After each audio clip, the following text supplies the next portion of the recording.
Hey there everybody, Fan with Too Much Time here, and I welcome you to the next chapter of Darkness and Light.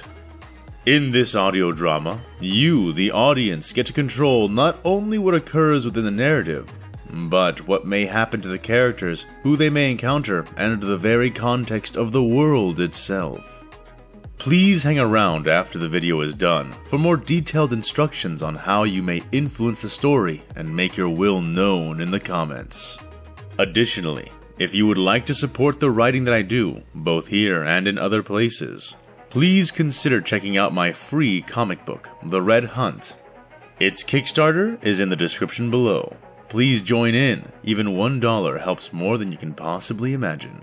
Now, on with the show.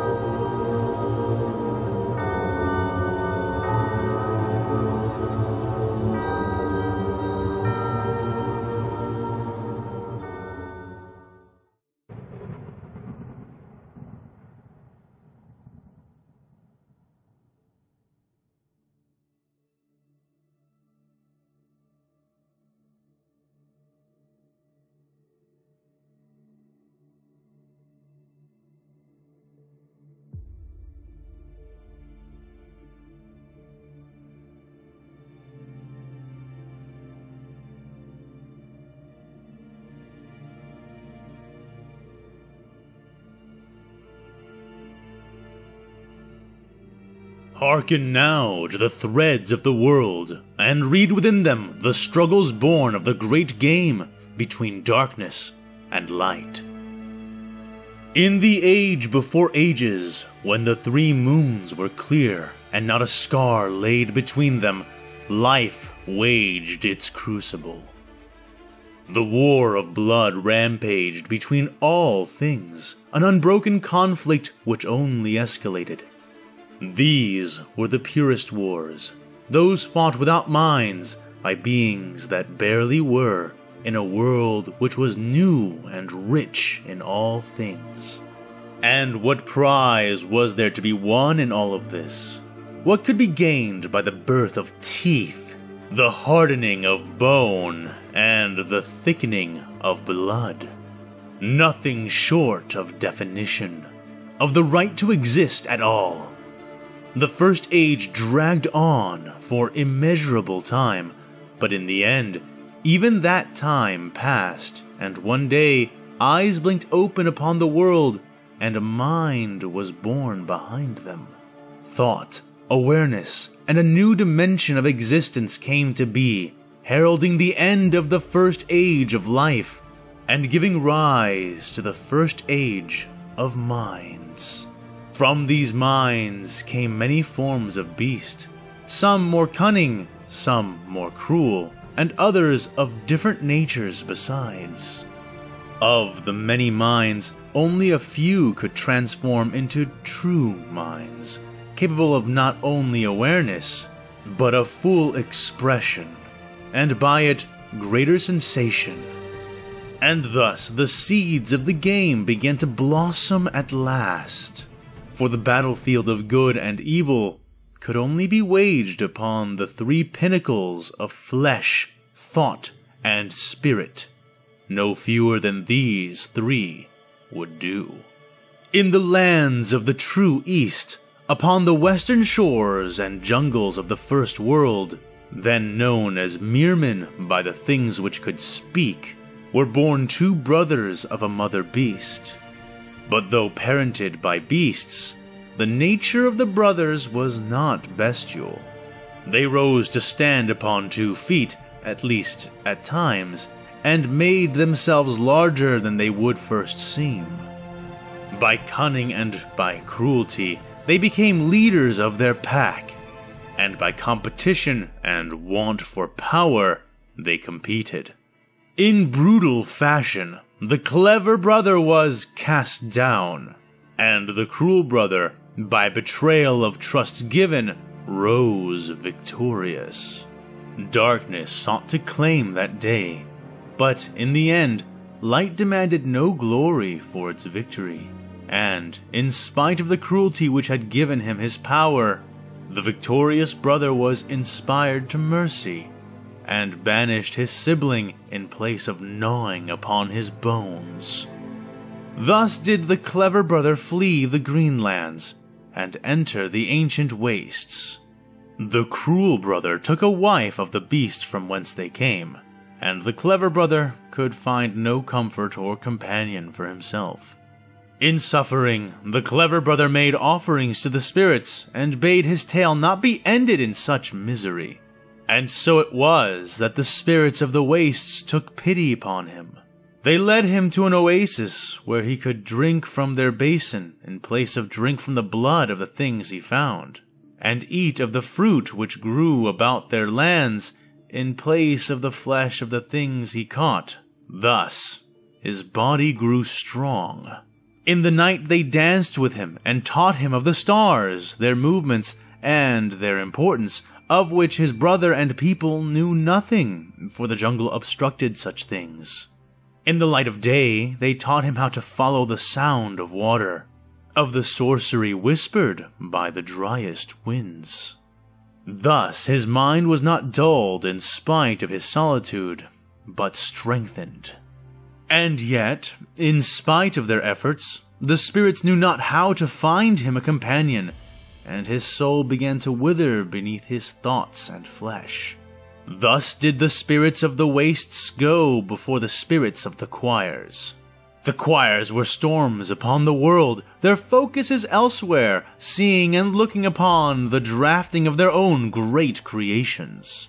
They appeared as vast whirlpools of power, which whipped and spun around entities of even greater and more defined strength. In the face of their distraction, the spirits of the wastes called out to be heeded. "O spirits of darkness and spirits of light, we the ones of the wastes now beseech you. A pygmy of the green lands has fallen into our care, a being we have named Ahmad.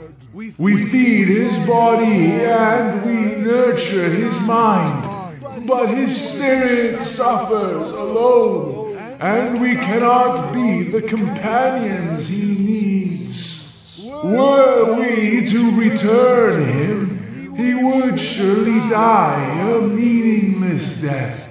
And yet, it is beyond our power to craft or lure a companion to him. So we turn to you, great competitors. Who among you has the greater solution?"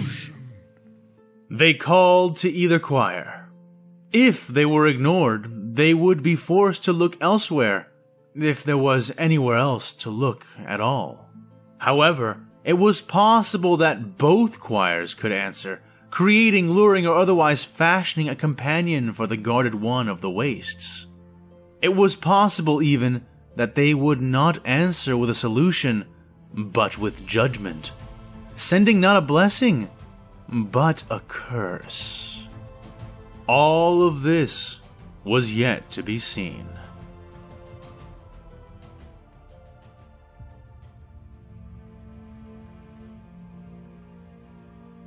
In the first age of life, there came 3 invaders, unbidden by the greater players, yet poised to strike. 3 great spirits of immortal life, each of them a star, a power beyond their own conception. Living, yet unthinking, desiring more, yet unable to find shape.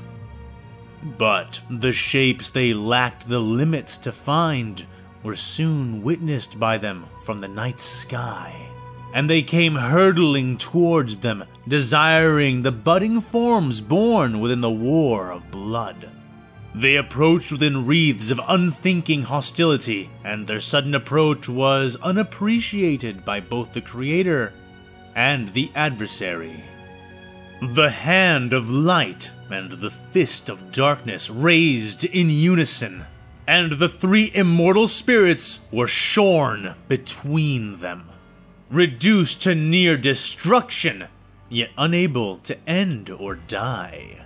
They fell from the sky, a trinity of hungry stars, their teeth now shattered and raining across the world. These shards would become the 3 star sacraments that would be known to future generations as Inthril, Umboricalcum, and Arumantite, the crystal which cuts darkness, the glass which wounds light, and the iron which never breaks. But of far more interest to most of the spirits were the shattered bodies of the 3. The great black star fell into the heart of Mirman, and upon being exposed to light at the breaking of dawn, the hard corpse buried itself into the earth, raising vast mountain spines to cover itself with. It bled the stuff of pure evil and shadows, substances which could not stand the touch of the light, yet gushed out from it in great force. At night, the mountains it had raised would erupt with the foul shadow blood, which would race down from the peaks and cracks, corrupting and destroying all it could reach, before being banished back to nothing by the light of the morning.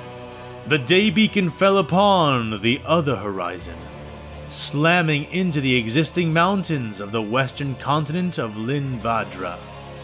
The stone peaks cradled the enormous, smoking mass, holding it high above all, itself bleeding the essence of light and goodness.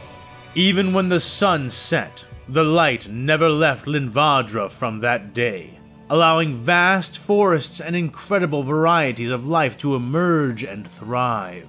Medicinal plants, lush groves, and symbiotic life flourished without constraint or threat from darkness. The luminous star blood hardening across the various mountains which held its body.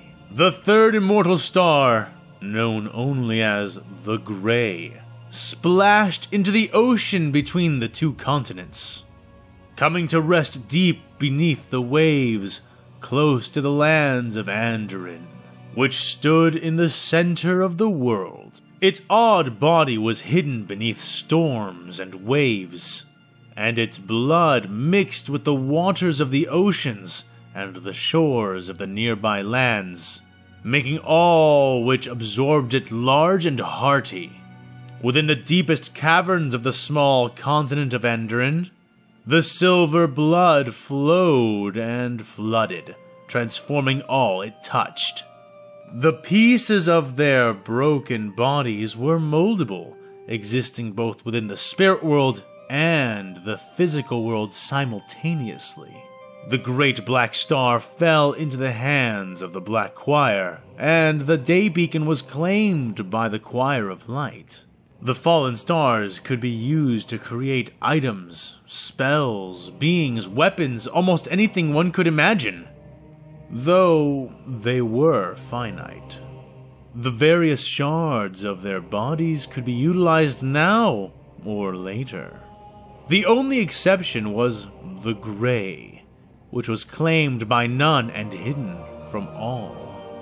Its smaller shards seemed to come to life and become 6 great guardian beasts that allowed no mortal or spirit to approach the body of the Grey.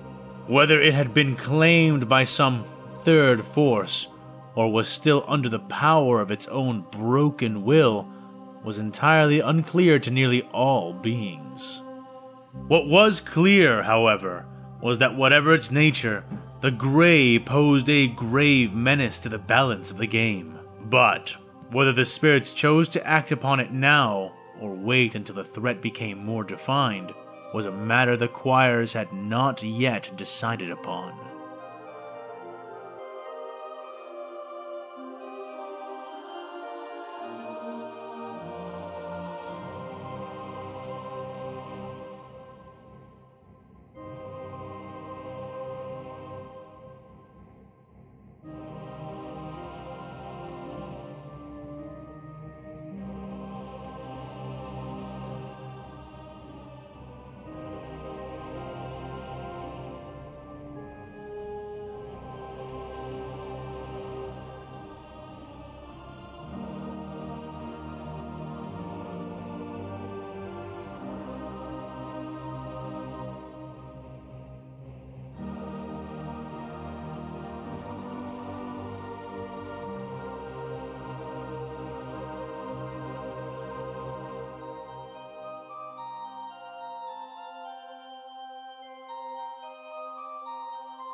Hey there, fans! Welcome to the end of the video, and a quick explanation as to how you can have your will done into the story. But before that, a quick clarification. I'm sure many of you noticed that the races chosen by the audience did not yet appear in this episode. That is by design. I have gone ahead and begun to create what you might call a preliminary script of the world, and I have ingrained the different races and their times of creation into specific points that will, well, you'll see, make a good story. By the time I display the results of what I'm planning, I'm sure you will all agree. So rest assured, nothing has been cut, nobody is being left out. Everything will come in its time, and that time is coming much faster than you might think. But before that, there are a few more decisions that will shape the world these races will be born into. And that is a big part of the choices that you may make now. So, obviously, the most outright choice you have at the end of this video to make is what to do about the guarded one of the wastes. Will you hear the call of the desert spirits? Will you provide a companion through one method or another to the clever brother, born by beasts and taught by spirits? And what nature will this companion be? How will this companion come about? What overt or secret purpose will you ingrain within this being, if indeed you send a being at all? Post your suggestion as a comment in the comment section down below, and the one with the most votes will be heeded as the choice. Obviously, the standard rules mentioned in the previous video apply, but assuming that none of those rules are run afoul, then the choice with the most votes will proceed into the story. But now there are also the star shards and things that can be done with them. These things do not require the power or consent of the creator or the adversary, but do use them sparingly, because there are only so many shards, and the more you use them, the more the world may change irrevocably as a result. So remember to exercise wisdom as you play your games, choirs. If you have a suggestion as to what should be done with the shards, post them as well. You will need to have a lot of votes to make it happen, but if you get them, then you may shape the shards into, well, who knows what. You may also lead spiritual expeditions, so to speak, to places where you wish to gather more information. If enough of the choir, black or light, choose to attempt to get close to the gray thing, for example, you may attempt it. You may even succeed, at the cost of many spirits. Any of these things can be suggested in the comments down below, and I encourage you to do so. And I encourage you also to go down there and vote for things you haven't thought of that other people have suggested. Engage. It is only by the power of that engagement that the world will shift and bend to your will. If you have any further questions, go ahead and post them in the comments down below as well. I'll be keeping a lookout to provide answers. And while you're down there, go ahead and check out my free comic books, especially The Red Hunt, which is on Kickstarter right now. Take your time, enjoy yourself, and until the next video, I'll see you later.